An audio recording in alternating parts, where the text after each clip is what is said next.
Big Brother, mainstream media, government cover-ups. You want answers? Well, so does he. Live from Austin, Texas, broadcasting worldwide, it's Alex Jones.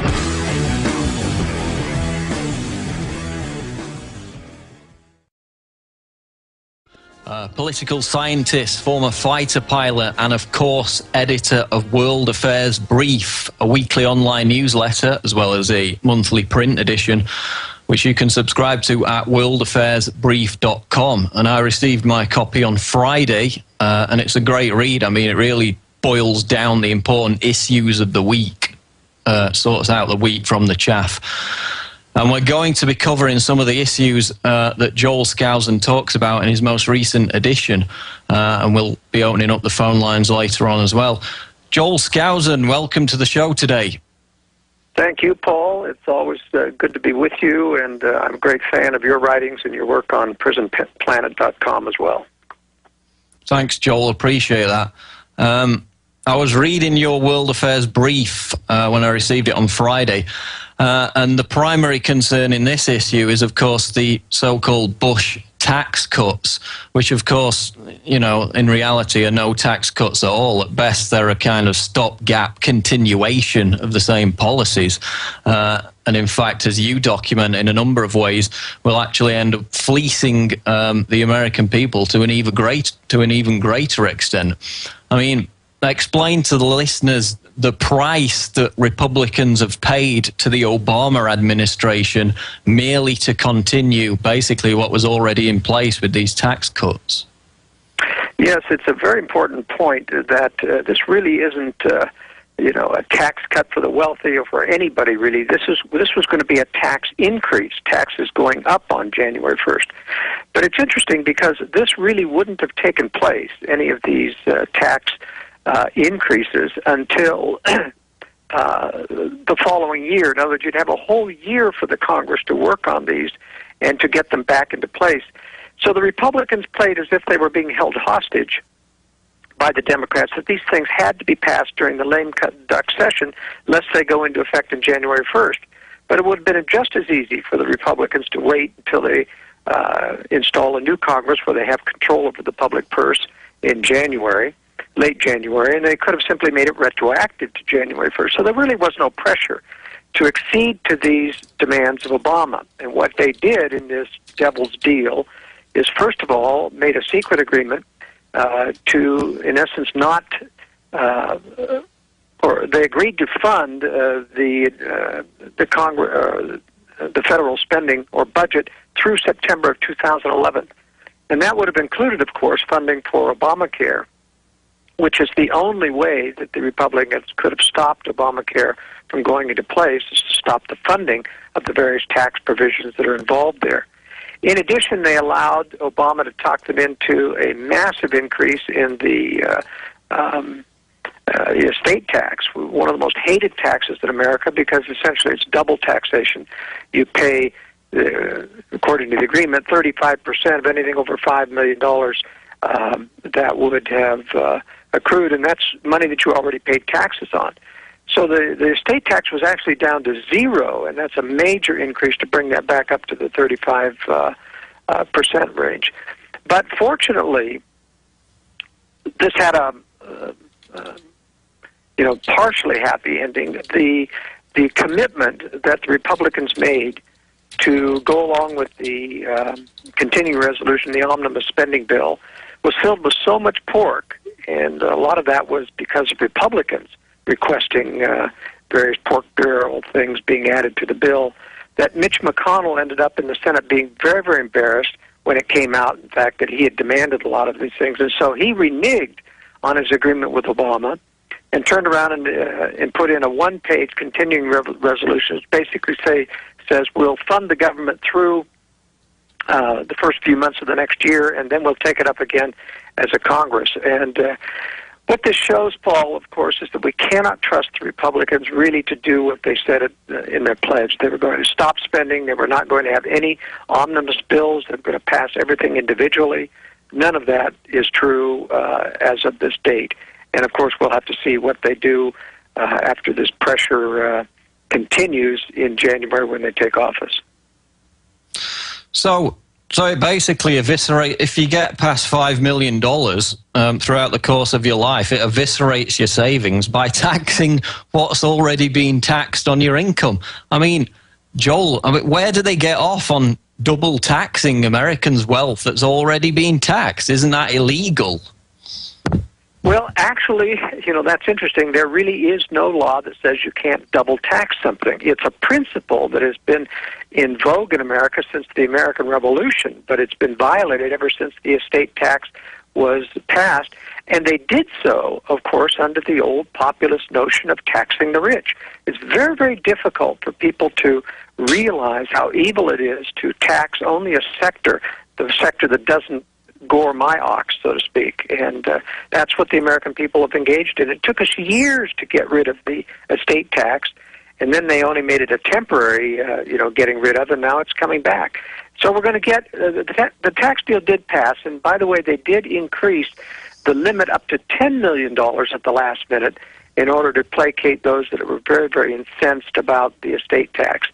But still, what worries me, of course, is that if you start to get hyperinflation in the United States, everybody's estate could rise within a few years to $10 million. So there's no real great safety in having that exemption amount. I mean, that's exactly the point. They cry, let's tax the rich to fix all these deficits in the budget. And yet they define the rich as people earning $200,000. It's like in Britain. They define the rich as anyone who earns over £100,000, and then they take 50% of their income. I mean, that's the middle class. You're not taxing the rich if anyone above $200,000 has to give most of their income to the federal government. It's amazing. We had an article written by Ron Paul, which we posted on the website, about these tax cuts.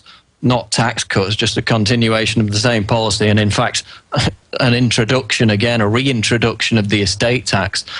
And he said that all this thrashing about on the minutiae of this policy was, again, taking the focus away from the real engine of substantive monetary manipulation and oppression of the American people, which, of course, is the Federal Reserve and the income tax.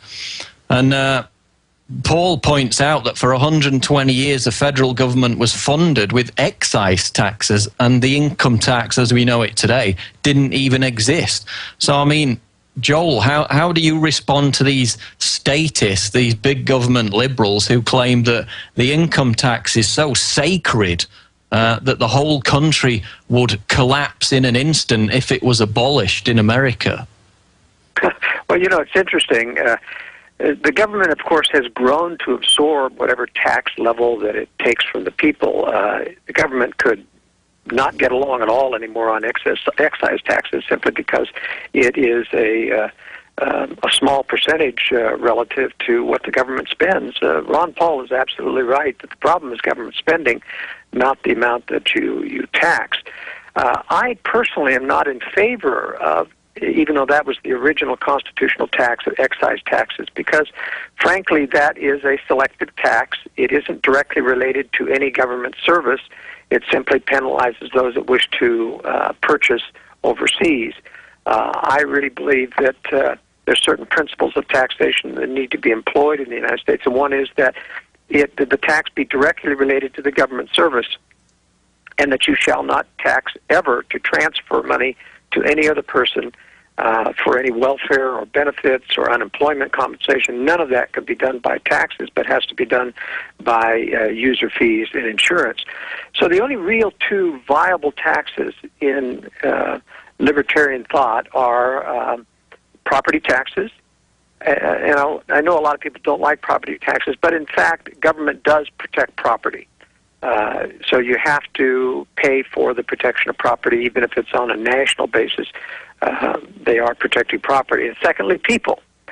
And it doesn't cost government really any more to protect a rich person than a poor person. And so head taxes, in fact, are a very real and appropriate portion of taxes. But they should be kept small, of course, because that is a not a heavy burden on government. Mostly it's the land area of government that needs to be protected, and that's why you can have some type of taxation that is formed based on the productivity and use of the land, so that raw land isn't taxed, or agriculture isn't taxed as much as heavy industrial use of properties.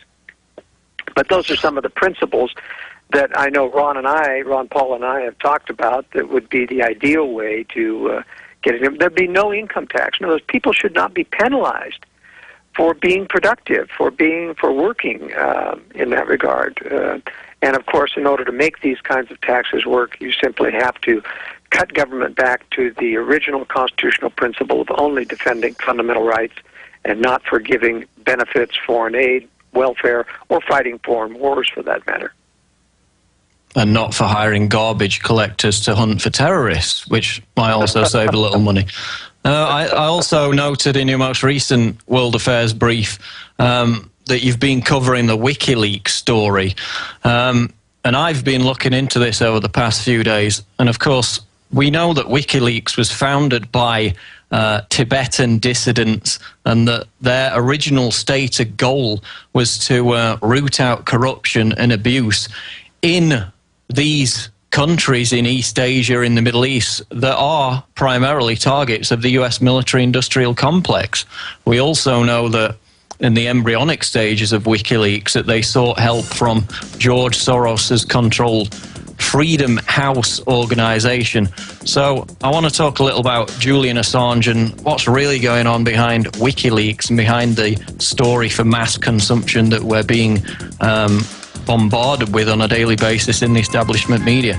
Joel Skousen, World Affairs Brief. The interview continues. We'll also take your calls. It's the Alex Jones Show live, prisonplanet.tv. Stay tuned. Alex Jones Show live with Joel Skousen, worldaffairsbrief.com.